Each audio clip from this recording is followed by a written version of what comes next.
Symmetric encryption is a type of encryption where the same key is used for both encrypting and decrypting data. It's a fast and efficient method for securing communication, especially when large amounts of data need to be transferred.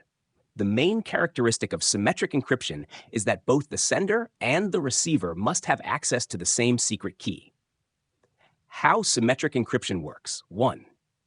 The sender encrypts the plaintext data using a secret key and a symmetric encryption algorithm. 2. The encrypted data, ciphertext, is transmitted to the receiver. 3. The receiver, who also has the same secret key, decrypts the ciphertext back into plaintext.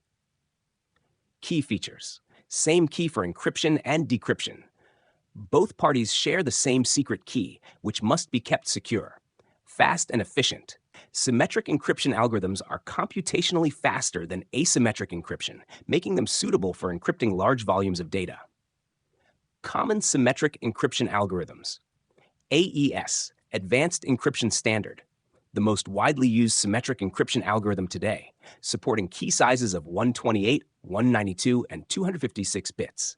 DES, Data Encryption Standard, an older symmetric encryption algorithm with a 56-bit key, now considered insecure due to its small key size. 3D-DS, a more secure version of DS that applies the DES algorithm 3 times. Blowfish and Twofish, alternative symmetric encryption algorithms known for their efficiency and flexibility in key size. Use cases.